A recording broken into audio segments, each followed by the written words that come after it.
네, 스토리가 있는 뉴스, 스토리 뉴스 시작하겠습니다. 지난 토요일 저녁에 그 워싱턴에서 열린 백악관 그 출입 기자단 연례 만찬, 그 만찬 행사장에서 발생한 그 총격 사건은 뭐 다들 뉴스 어느 정도 들으셨으리라고 생각이 됩니다. 어제 일요일 아침부터 아주 빅 뉴스였죠. 그래도 천만다행인 건 이 트럼프 대통령을 비롯해서 인명 피해가 발생하지는 않았다라는 점, 이건 정말 다행입니다. 정치적인 갈등이나 또는 어떤 그런 문제가 있을 때 그걸 정치적으로 풀어야지 이렇게 폭력은 절대 안 된다라는 말씀을 먼저 드리고 관련된 소식을 좀 오늘 좀 풀어볼까 합니다. 우리가 좀 생각해 봐야 될 그런 것도 좀 있고 해서요.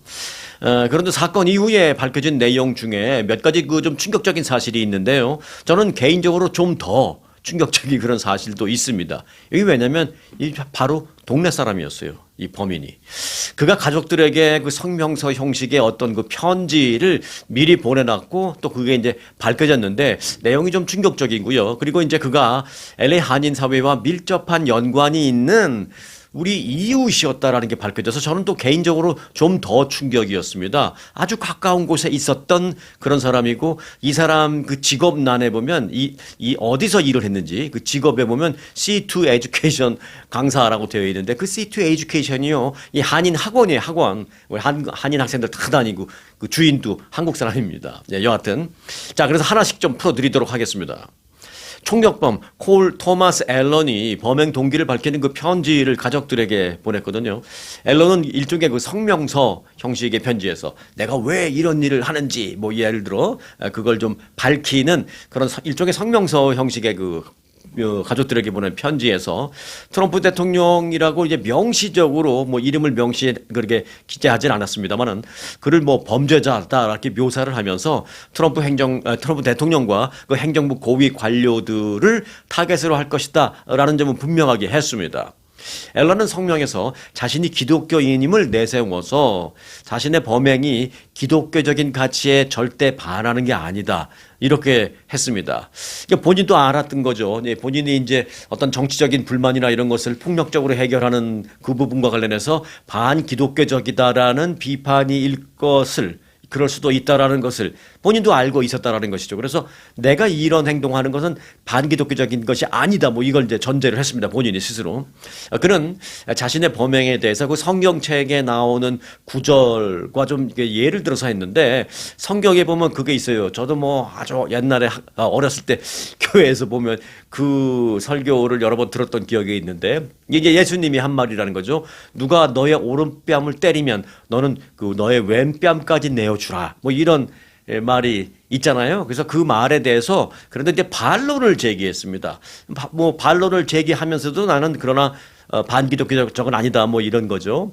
그런데 누가 오른뺨을 때렸는데 왼뺨도 때리라고 내미는 것은 그것은 일반적이 아니라 억압받을 때의 얘기다. 이렇게 나름대로 자기가 해석을 해서 성명서에 기재를 했습니다. 그러면서 억압받고 있을 때 왼뺨을 내미는 것은 기독교인의 행동이 아니다. 그것은 압제자의 범죄를 방조하는 행위다. 이렇게 나름대로 해석을 해서 애써서 자기가 반기독교적인 그 행위는 아니다라는 것이죠. 사실 뭐 누가 오른뺨을 때릴 때 왼뺨까지 내어주라.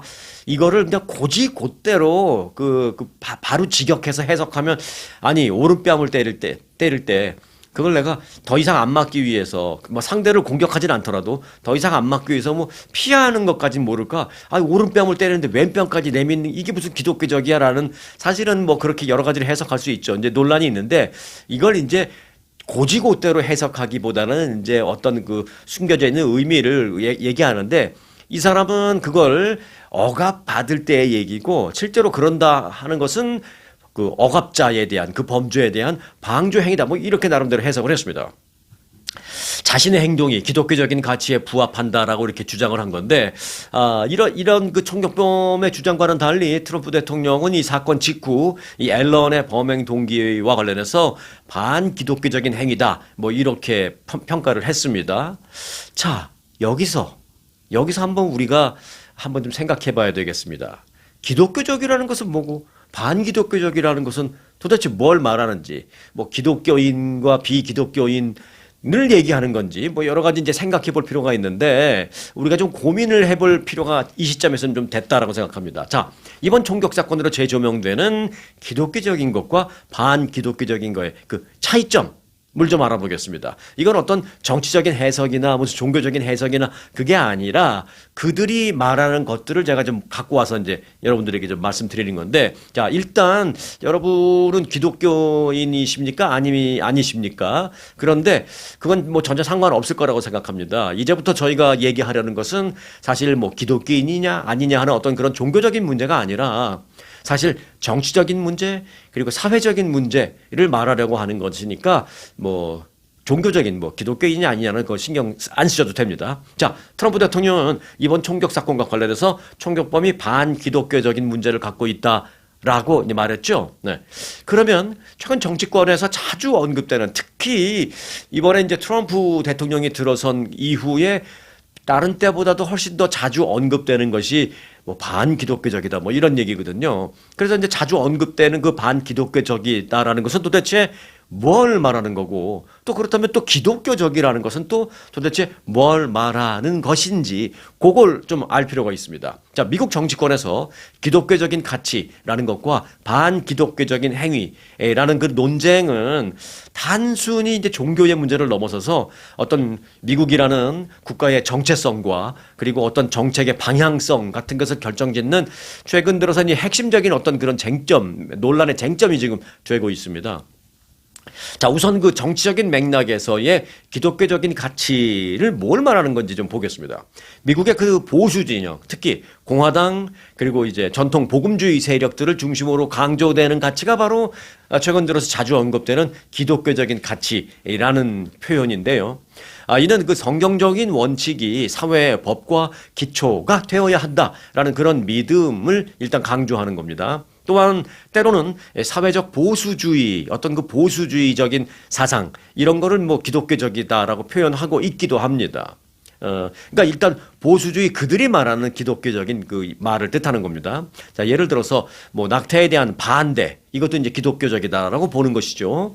또 전통적인 결혼관 즉 다시 말해서 결혼은 한 남자와 한 여자가 하는 것이다. 뭐 이것도 그것도 성경책에 나오잖아요. 뭐 이런 신념을 유지하는 것입니다. 이제 그것이 이제 보수주의자들이 말하는 기독교적 뭐 이런 것입니다. 뭐 그렇다고 해서 뭐 보수주의자들이 말하는 기독교적이다라고 해서 그러면은 뭐 진보 세력들이 봤을 때는 이것이 뭐 아니다. 뭐 꼭 그런 건 아닙니다.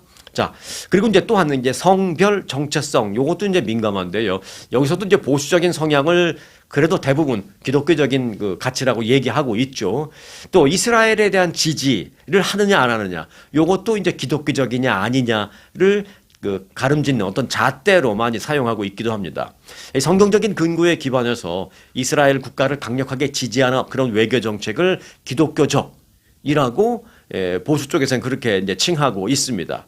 저는 근데 지금까지 말씀드린 한 서너 가지 중에서 다 이해가 되는데 요거 하나는 저는 조금 개인적으로 좀 이해가 잘 안 돼요. 왜냐하면 조금 이제 이상하다는 생각도 들기도 하는데 이스라엘 사람들은요 유대교를 믿잖아요. 유대교. 이스라엘 사람들이 믿는 게 기독교가 아닙니다. 유대교를 믿잖아요. 그 유대교를 믿는데 그 유대교는요 그 예수님을 부인하잖아요. 그래서 얼마 전에 그 사진 보셨죠? 그 이스라엘 군인들이 레바논에 쳐들어가서 그 레바논에 있는 예수님 동상을 막 망치로 부수고 이 사진 보셨죠? 왜? 그들이 왜 그럴까요? 네. 유대교를 믿는데 그 유대교인들은 뭐 물론 이스라엘 사람들이죠. 그 예수님을 부인하기 때문입니다. 유대교는 아직도 그 메시아가 아직 오지 않았다. 그렇게 생각하는 거잖아요.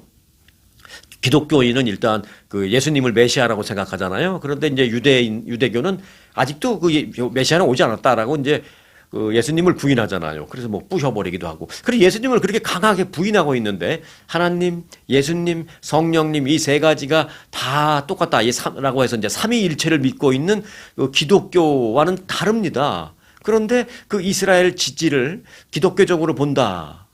기독교적인 가치다라고 하는 건 조금 앞뒤가 맞지 않는 게 아닌가. 저는 그 부분에 관련해서는 조금 퀘스천이 있습니다. 근데 여하튼 뭐 이제 너무 종교적으로 들어가지 않고 일단 뭐 보수층에서 얘기하는 뭐 기독교적인 가치는 일단은 제너럴리 그렇다라는 말씀을 드립니다. 자, 여하튼 자, 그럼 정치적인 맥락에서의 반기독교적인 그 행위 뭐 이런 것은 무엇인지 좀 알아보겠습니다. 보통 이제 보수 기독교 진영에서 상대 진영, 예를 들어서 민주당이나 또는 이제 진보 세력들의 정책에 대해서 신앙의 가치를 훼손한다라면서 이제 비난하고 비판하고 할 때 많이 쓰는 게 이제 반기독교적이다라는 표현이죠. 세속주의의 확대, 그러니까 이제 예를 들어서 공공교육이나 정부 기관에서 종교적인 요소를 완전히 배제하려는 이런 움직임. 요게 이제 진보적인 성향 사람들이잖아요. 진보적인 성향 사람들이 그렇게 하는 이유는 뭐냐. 이 나라가 종교의 자유가 있는데 왜 공공기관이나 학교에서 그 기독교만 이렇게 강요하고 기독교만 가르치느냐. 그건 우리나라가 뭐 이라는 이슬람 신정체제잖아요. 그런 것처럼 우리 미국이 기독교로 만들어진 신정체제가 아닌데 이 나라의 지도자도 우리들의 선거, 투표를 통해서 뽑는 대통령이라는 사람이 이끌어가지 무슨 목사님이 이끌어가는 그런 나라가 아니지 않느냐. 그런데 왜 종교의 자유를 억압하느냐. 뭐 이래서 이제 진보적인 사람들은 이제 공공기관이나 학교에서 기독교를 가르치는 것을 반대하죠. 네. 또 이제 뭐 진보적인 사회 정책 같은 걸 펼치면 보수 쪽에서는 반기독교적이다 뭐 이렇게 표현을 하고 있는데 또 이제 예를 들어서 뭐 낙태권을 찬성한다든지 또 뭐 성소수자의 권리를 뭐 존중해 준다 뭐 이런 얘기 나오면 저것 반기독교적인 뭐 이렇게 얘기하죠. 또는 성전환 수술을 뭐 지원한다 그러면 저것도 반기독교적인 행태 이런 식으로 이제 규정을 하고 있습니다. 자, 물론 이는 이제 전적으로 보수 입장에서 표현한 그런 내용이긴 합니다만은, 네. 어찌됐든, 현재 미국에서 기독교적이라는 말은 종교적인 어떤 경건함보다는 보수적인 가치 체계를 수호하려는 그런 정치적인 입장을 대변하는 그런 식으로 많이 됐습니다. 그러니까 이 기독교적이라는 표현이 정치권에서 나온다면 그건 반드시 그 신앙을 말하는 것이 아니고 어떤 그 정치적인 그 보수적인 뭐 그런 걸 말하는 것이다. 뭐 요렇게 좀 우리가 새겨 들으면 좋을 것 같습니다. 우리 스스로 좀 필터링을 해서 받아들이면 될 것 같습니다. 또 반면에 반기독교적이라는 그 비판은 주로 이제 진보적인 사회 변화가 신앙의 영역을 침범한다라고 느낄 때 강력하게 이제 제기되고 있죠. 결국 그래서 이제 한마디로 말하면 기독교적이냐, 뭐 반기독교적이냐라는 이 논란은 사실 종교적이다라기보다는 이제 정치적이다라는 앞서 이제 말씀을 다시 드릴 수밖에 없는데, 요렇게도 표현해 드릴 수 있을 것 같습니다. 지금 미국이라는 이 나라의 정신이 기독교의 근본을 두고 있는 것이냐, 그렇게 생각하는 사람들이 이제 아무래도 좀 더 보수적이고 전통 복음주의를 주창하는 사람들이죠. 미국이라는 이 나라는 기독교를 근간으로 세워진 나라다. 이제 이렇게 생각하는 사람들이 이제 전통 복음주의나 보수.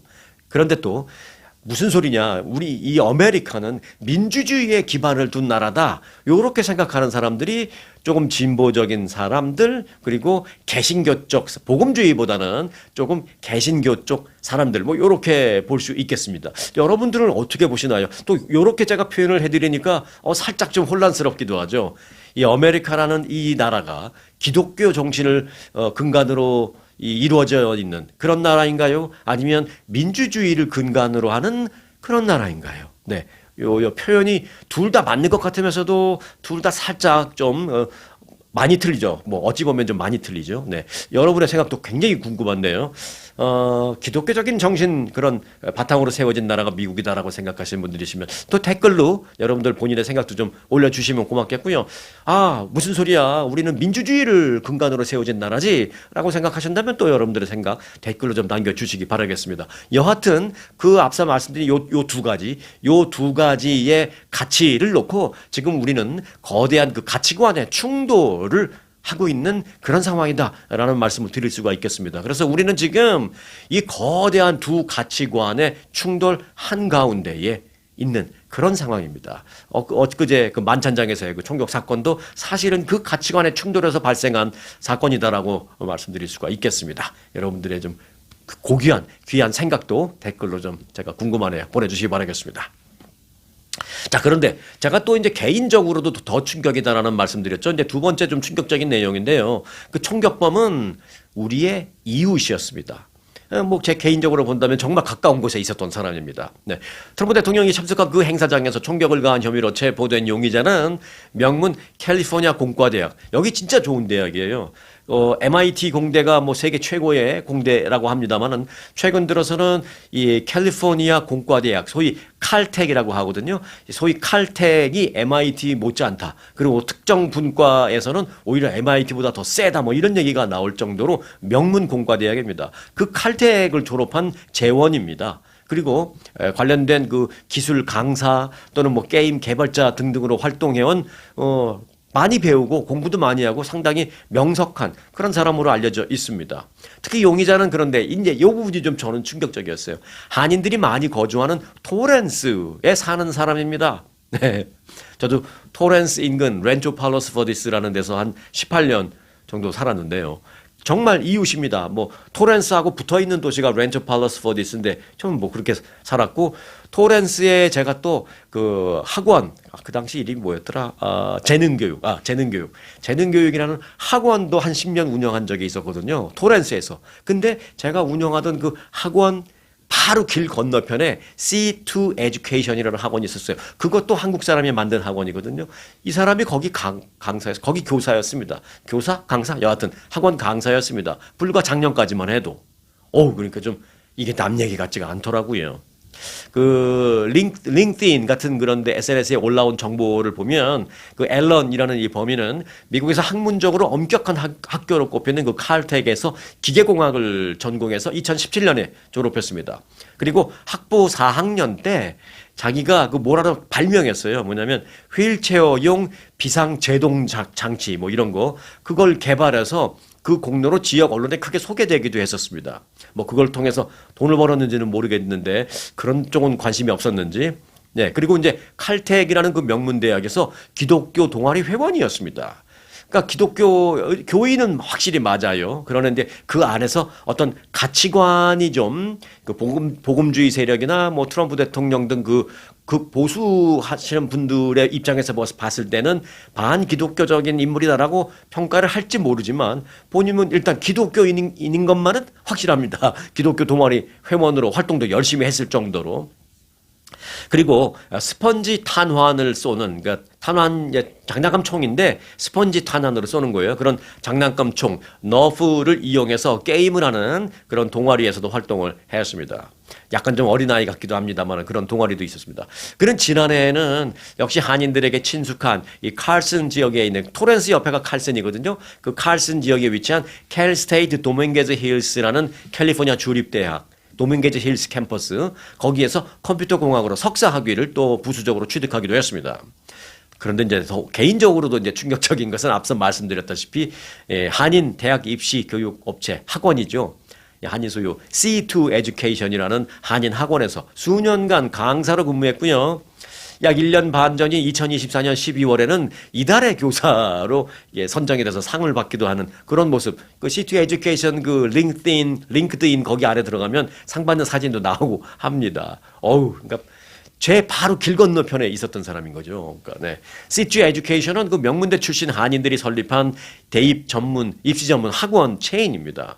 저도 개인적으로 이 설립자를 뭐 알고 있습니다. 그리고 이제 LA 지역 한인 학부모들이 많이 자신의 자녀들, 2세 자녀들을 토렌스, 팔로스 버디스, 뭐 갈디나, 칼슨 이쪽 지역에 그 사시는 한인들이 자녀들을 이 C2 에듀케이션에 엄청나게 많이 보냈어요. 좋은 대학 보내려고. 그리고 실제로 이 학원 출신 학생들이 또 좋은 대학도 많이 갔고요. 유명한 학원입니다, 이거는. 네. 그는 정말 우리 한인 사회 바로 앞에, 바로 옆에 있던 우리의 이웃이었습니다. 네. 정말 충격이기도 하고, 뭐 조금 끔찍하기도 하고, 그래서 잠깐 누구든지 이 가치관 하나만 바뀌면, 생각 하나만 바뀌면, 무슨 짓을 할 수도 있구나, 뭐 그런 생각을 하게 됩니다. 이런 총력범이라고 하니까 정말 나하고는 완전히 상관없는 끔찍한 괴물이라고 생각이 들기도 하지만 내 이력을 좀 따져다 보니까 괴물인지는 모르겠지만 불과 뭐 길 하나 건너편에 있던 가까운 적에 있던 그런 가까운 이웃이었다는 걸 생각하면 이거 뭐 정말 이 사건이 남다르게 저는 개인적으로 보인다 그렇게 말씀을 드릴 수가 있겠습니다. 자. 자, 앞서 이제 기독교적인 것과 반기독교적인 것에 대한 정치권의 이제 논란을 전해드렸는데요. 그 중에서도 이제 반기독교적인 행위를 보수 진영에서는 학교에서 기독교 얘기를 하지 못하게 하는 그런 것들, 뭐 이런 걸 이제 반기독교적이라고 이제 얘기하고 있잖아요. 그런데 관련 뉴스가 마침 또 나온 게 있네요. 그래서 하나 좀 더 전해드릴까 합니다. 연방 항소법원이 텍사스주 공립학교 교실에서 요거는 이제 텍사스주 얘기입니다. 자, 참고로 여러분들이 이제 아셔야 될 건 텍사스라는 곳이 일단 그 보수적인 분위기를 갖고 있는 지역인 것만은 맞죠? 자, 그 텍사스주에서 연방 항소법원이 지난주에 그 판결을 내렸는데 텍사스주 공립학교에서 그 교실 안에 기독교 10계명을 걸 수 있느냐 없느냐 이것 갖고 지금 막 법원에서 공방전이 있었는데 항소법원이 엊그저께 판결을 내렸습니다. 뭐냐? 결론만 말씀드리면 걸 수 있다라는 것입니다. 자, 연방 제5순회 항소법원은 엊그제 판결을 내렸는데 텍사스주 공립학교 교실에 10계명을 걸 수 있도록 했다. 이렇게 판결을 내렸습니다. 이게 수정헌법 1조를 위반하는 것이 아니다. 걸 수 있다. 이렇게 판결한 겁니다. 수정헌법 1조가 뭐예요? 종교의 자유잖아요. 종교의 자유면 내가 불교 경전을 걸 수도 있고 뭐 이슬람까지는 그렇다 치더라도 또는 무슨 뭐 천주교 뭐를 걸 수도 있고 그런데 기독교 10계명만 딱 걸은 거예요. 그래서 이제 이거를 시민단체에서 소송을 제기했거든요. 그런데 걸 수 있다라고 한 겁니다. 자, 텍사스라는 보수 지역에서 보수의 손을 들어주는 그런 판결이 내려진 거죠. 그러니까 앞서 제가 설명드렸던 그것대로라면 기독교적인 판결이 내려졌다? 뭐 이렇게 판결할 수도 있겠죠. 반기독교적인 아니라 기독교적인 판결이 내려졌다 보는 거죠. 이번 판결은 최근 그 지방법원에서 학교 내에 10계명을 게시해 놓은 것을 중단시켜달라라는 판결을 뒤집은 겁니다. 그러니까 시민단체들이 재소송을 했는데 이렇게 학생들에게 강제로 기독교적인 것만 주입하는 것은 수정헌법 1조를 어긋나는 거다 하고 소송을 해서 일반 지방법원에서는 텍사스주 지방법원에서는 맞다. 이건 수정헌법 1조를 위반하는 거다라고 판결이 내려졌거든요. 그런데 이제 주정부가 또 항소하고 또 항소하고 해서 마지막 이제 연방 항소법원까지 간 거예요. 근데 거기 항소법원에서 이거는 수정헌법 1조 위반 아니야. 걸어도 돼. 이제 이렇게 파이널 판결이 나온 거죠. 자, 그래서 이제 미국 시민자유연합과 일부 학부모들이 소송을 거는 거에 대한 판결은 이렇게 내려졌는데 공화당 소속의 켄 팩스턴 텍사스주 법무장관은 이 항소가 나온 후에 이렇게 말했습니다. 10계명은 우리나라에 깊은 영향을 주었고 또 학생들이 매일 10계명으로부터 배우는 것은 매우 중요한 일이다 라면서 항소법원의 판결에 환영한다라고 이렇게 입장을 밝혔습니다. 미국의 기독교 보수주의자들은 그들의 신앙을 학교로 가져가기를 지금 희망하고 있죠. 학교에서도 기독교를 가르쳐야 된다라고 계속 생각하고 있죠. 점차 그렇게 움직이고 있고. 하지만 시민단체 등 이제 진보적인 사람들은 이번 항소법원 판결에 반발하고 있습니다. 왜? 우리는 민주주의를 기반으로 세워진 나라이기 때문에 특정 종교를 계속 강요하는 것은 안 된다. 종교의 자유가 일단 있고 그리고 민주주의는 모든 다양성을 존중하고 종교의 자유를 존중하고 우리 수정헌법 1조도 종교의 자유를 이렇게 보호해주고 있는데 왜 기독교만을 강제로 강요하고 또 크리스찬 스쿨, 미션 스쿨이라고 하죠. 크리스찬 스쿨에서 한다는 거는 오케이. 그런데 공공교육, 일반 공립학교에서 그러는 것은 이건 수정헌법 1조를 위반한 거다. 뭐 이렇게 이제 진보 진영에서는 얘기하고 있는 것입니다. 그래서 제가 앞서 말씀드렸던 바로 그게 여기서도 충돌하는 겁니다. 예. 기독교를 근간으로 우리 미국이 세워졌다라고 생각을 하느냐? 아니면 민주주의를 근간으로 우리 미국이 세워졌다라고 생각을 하느냐? 요 아주 간단한 것 같아도 이 한 문장 때문에 엄청난 충돌이 발생하는 것이고 그 끝은 엄청나게 다른 그런 상황을 보이고 있는 것이죠. 중요한 판결이 하나 나와서 또 말씀드렸습니다. 텍사스주 쪽에 계신 분들은 뭐 남 얘기가 아닐 거다라는 생각이 들기도 합니다. 자, 트럼프 행정부가 그 시민권 획득을 위한 이른바 원정 출산, 그 원전 출산을 목적으로 이 암암리에 이루어지고 있는 출산 관광을 겨냥한 대대적인 단속에 작수했습니다. 연방이민단속국은 최근에 그 내부 지침을 보냈는데 전국 수사요원들에게 출산 관광 단속 이니셔티브를 최우선 과제로 이행하라. 이렇게 지시를 벌였습니다. 그러니까 이민단속을 하면서도 특별히 원정 출산을 위해서 온 관광을 온 그런 사람들을 가장 최우선적으로 너희들 일 중에서 first priority에서 제일 먼저 잡아들여라. 네, 그렇게 내부 지침을 내려보냈습니다. 이 조치는 한국인 등 외국인 임산부의 비자 신청 과정에서 허위 진술을 도와준다거나 또는 미국 입국 후에 출산을 통해서 자녀의 시민권 취득을 알선해주는 그런 행위를 어찌 보면 좀 조직적인 행위 그런 걸 겨냥한 것입니다. 정말 임신 중이신데 미국에 관광 와서 임신 중이라도 미국 관광 못하는 건 아니죠. 아주 출산이 임박했으면 또 모를까. 관광 왔다가 계획하지도 않았게 출산을 할 수도 있겠죠. 네. 그렇지만 다 의심해 보겠다는 것입니다. 그리고 이제 정말 미국에서 이제 단속을 하려는 것은 임신 중인데 일부러 관광을 오는 거죠. 미국에서 아이를 낳으려고. 이제 그런 걸 다 잡아내라라는 것입니다. 트럼프 2기 행정부는 원정 출산을 세금 부담과 국가 안보 위협으로 규정하면서 지금 강경한 입장을 보이고 있죠. 행정부는 출생 시민권 제한의 근거로 그러니까 미국에서 태어난 아이는 자동적으로 미국 시민권을 주는 그런 출생 시민권을 제한하려는 그런 근거로 이 원정 출산이 하나의 산업이 되고 있다. 그래서 미국의 큰 병폐다라는 이유를 들고 있습니다. 그래서 연방 상원에서 2주 전인가요? 그때 이제 청문회도 있고 막 그랬었거든요. 그래서 그때 이제 자동 출생 시민권을 주는 것을 반대하는 사람들이 막 나와서 이제 원정 출산 얘기를 했어요. 그런 것 때문에 문제가 많으니까 자동 시민권만 안 주면 원정 출산 안 올 거 아니냐. 그러니까 자동 출산을 빨리 금지해야 된다. 이런 얘기를 했거든요. 그래서 이제 또 반대하는 사람들은 그 원정 출산으로 인해서 미국이 받는 어떤 그 피해랄까 그런 게 얼마나 되는지 근거를 제시할 수 있느냐 이런 공방전이 벌어졌어요. 그래서 거기서 또 사실 또 원정 출산으로 인한 미국의 피해가 얼마큼 된다라는 걸 사실 증거로 입증하지 못했거든요. 그래서 그것도 증거로 입증하지도 못하면서 그냥 추상적으로 하면서 이걸 금지해야 된다면 안 된다 그렇게 논란이 있었습니다. 자, 여하튼 연방 법무부 측은 이번에 자동 시민권 부여가 수천 명의 외국인 유입을 부추기고 또 미국과 실질적인 연고가 없는 시민을 양산하게 된다. 이렇게 하면서 이제 원정 출산을 잡아내라 한 거죠. 자, 그럼 원정 출산이 불법이나 아니냐 이런 생각 한번 해볼 수 있죠. 사실 그런데 합법 불법의 문제라고 보기 너무 어렵습니다. 왜냐하면 현행 법상 원정 출산 자체를 금지하는 규정이 없기 때문입니다. 법적으로 원정 출산을 금지한다 이런 그 문구 자체가 없어요. 원정 출산이라는 것도 그냥 우리가 하는 말이지 공식적인 법적 용어도 없어요, 사실은. 그래서 이게 합법이냐 불법이냐 이게 갖다 댈 수 있는 잣대가 아예 없습니다. 네.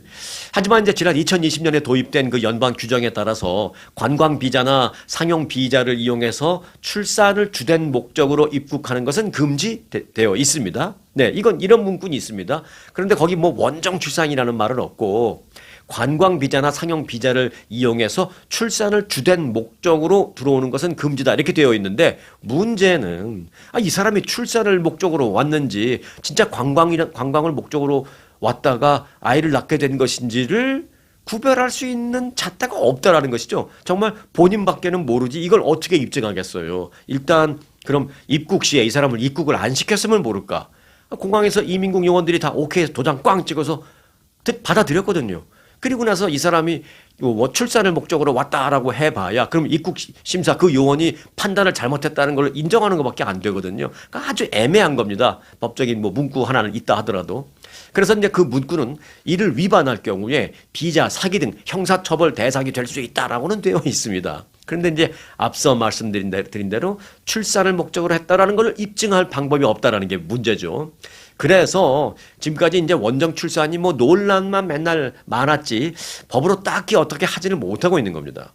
그러면 단속을 그러면 어떻게 하란 말이냐, 지침을 내려보냈다며 이런 생각이 들죠.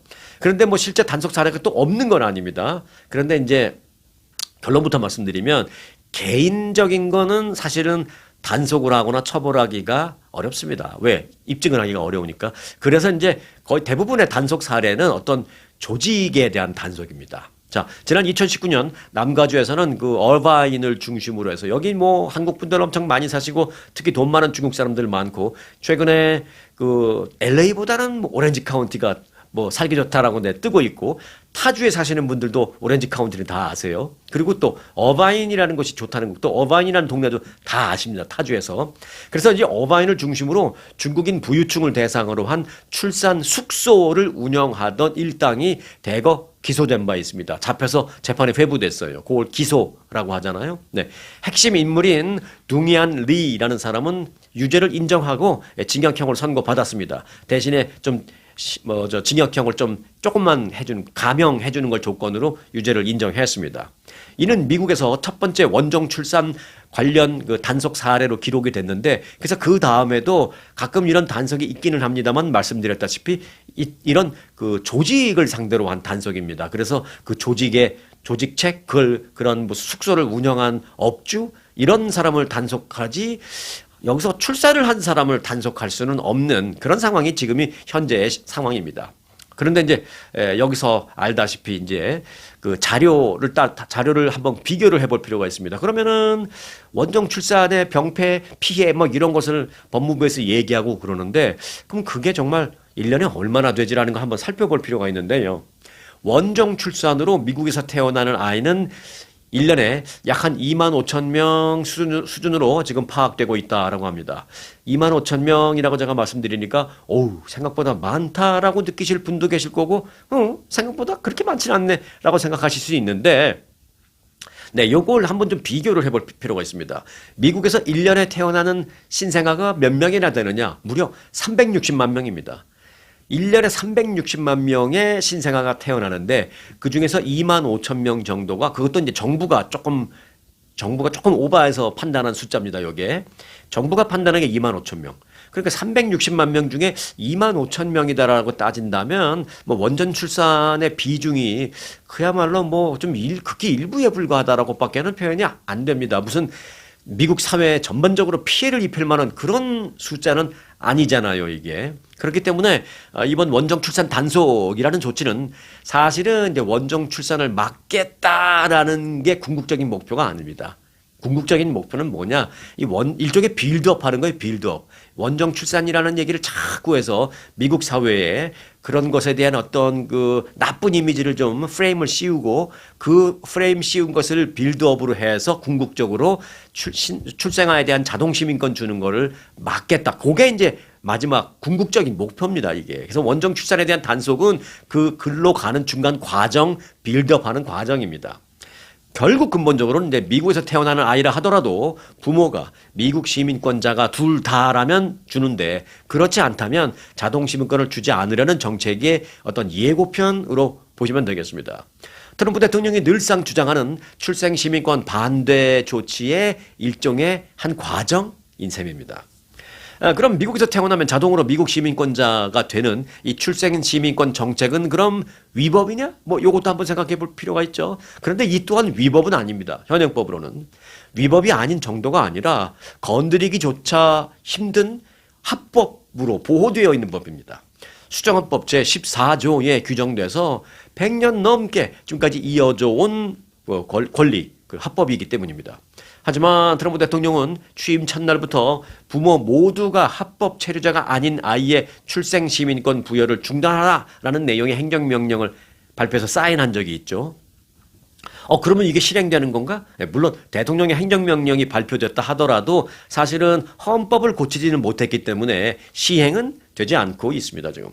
여하튼 이제 출생 자동 시민권 제도를 손보기 위해서 수정헌법을 고치고 싶어 하는 트럼프 대통령과 그 행정부, 결국은 이 원정 출산의 피해 등을 계속 이렇게 나쁘게 부각시키면서 좀 여론몰이를 하려는 의도로 풀이돼서 그런 면에서 이제 법무부가 직원들에게 그런 지침을 내렸다 이렇게 볼 수가 있겠습니다. 일단은 자동 출생 시민권을 금지하기 위한 빌드업이 지금 진행되고 있는 과정이다. 그렇게만 알고 계시면 되겠습니다. 자, 이어서 그 이란 전쟁의 그 종전 협상은 그러면 지금 어떻게 돼가고 있는지 좀 알아보겠습니다. 만찬장 총격 사건 뭐 이 얘기를 하고 기독교적 반기독교적 그런 가치관 얘기 또 자동 출생 시민권 얘기 또 빌드업 얘기를 하다가 이제 이란 전쟁 소식을 좀 못 전해드렸는데 간단하게 전해드리겠습니다. 이란과 이제 2차 종전 협상을 하려고 했는데 지난 주말에 제 생각에는 2차 협상이 있을 것으로 저는 예상을 했는데 제 예상도 좀 빗나갔습니다. 그 뭐 협상을 못하고 말았어요. 그래서 이제 트럼프 대통령이 이란으로 뭐 사람들 보내려다가 사람들 안 보내! 그러면서 전화했으니까 전화로 해. 뭐 거기까지 15시간씩 비행기 타고 갈 필요 없어. 이러면서 전화로 협상하겠다. 이렇게 밝혔습니다. 트럼프 대통령은 어제 팍스 뉴스와의 그 인터뷰에서 자신이 전날 파키스탄에게 전화를 걸었다라고 했습니다. 중재국. 그러면서 더 이상 이란과 종전 협상을 위해서 파키스탄으로 사람을 보내지는 않겠다라고 통보를 했다고 합니다. 그러니까 파키스탄에서 아이고 대통령님 그러면 협상 안 하시겠다는 거예요? 그렇게 해서는 안 됩니다. 이제 그랬겠죠. 그러니까 트럼프 대통령이 아니 그러니까 협상을 안 하겠다는 건 아니고 사람 안 보낼 테니까 그냥 전달할 말 있으면 전화로 해. 이랬습니다. 예. 뭐 따지고 뭐 그것도 맞는 말이죠. 뭐 전화로 얼마든지 할 수 있습니다. 전화로 해서 그 의견 차이가 있는 걸 좀 조율하고 어느 정도 좀 그 조율이 좀 가까워지면 뭐 그때 가는 것도 방법이죠. 네. 그러면서 트럼프 대통령은 이렇게 말했습니다. 거기까지 파키스탄까지 가려면 비행 시간만 뭐 15시간, 17시간 걸리는 그런 상황에서 회담을 뭐 확정된 것도 아닌데 막 사람 보낼 수 없으니까 전화로 해. 이제 이랬다는 것입니다. 자, 그러면서 전화로도 충분히 협상할 수 있다라고 이제 설명을 했죠. 그는 다만 그들은 계속 관여하는 것을 그들이라는 건 이제 파키스탄을 말합니다. 그래서 트럼프 대통령은 파키스탄은 계속 중재국으로서 이 관여하는 것을 유지할 것이다. 이 얘기는 뭐냐? 협상 채널은 그대로 우리도 유지를 할 것이다. 뭐 이런 뜻을 얘기했죠. 그래서 이번 주에도 협상에 대한 뭐 노력은 뭐 포기하지 않는다라는 그런 의미를 발표를 했습니다. 한편 이란이 미국과의 그 협상 중재국인 파키스탄을 통해서 미국 측에 레드라인을 담은 서면 메시지를 전달한 것으로 밝혀졌습니다. 이란이 파키스탄한테 메시지를 전했어요. 요거 미국에다 좀 전해주세요. 그런데 이제 우리는 여기까지는 양보할 수 있지만 그 다음까지는 양보 못해라는 요 선, 레드 라인을 전달했다라는 것입니다. 그 메시지에는 핵 문제와 호르무즈 해협 문제를 포함한 이란의 특정 레드 라인, 양보할 수 없는 그 레드 라인이 관련된 내용이 담겼다는 것까지만 알려졌고 그 이상의 구체적인 내용은 아직 알려지지 않고 있는 그런 상황입니다. 그런데 이게 좀 어려울 거예요. 미국도 받아줄 수 있는, 받아줄 수 없는 그 레드라인이 너무 분명하거든요. 네. 이란이 절대 양보할 수 없다는 그 레드라인을 미국에서는 그거를 양보해야 우리는 전쟁 끝날 거야. 이런 거거든요. 결국 그 레드라인 한 줄이 결국은 양측이 가장 서로 양보할 수 없는 그 첨예한 그야말로 레드라인이 되고 있는데 이번 주에도 이런 식으로 간다면 협상이 좀 쉽지 않을까, 진전이 쉽지 않을까 그렇게 생각되고 있습니다. 한 가지 그런데 이제 변수가 있습니다. 바로 지난 토요일 발생한 만찬장 총격 사건입니다. 이 만찬장 총격 사건이 이번 이란 전쟁에 미치는 나비 효과가 버터플라이 이펙트가 있지 않을까 저는 좀 조심스럽게 그렇게 생각해 봅니다.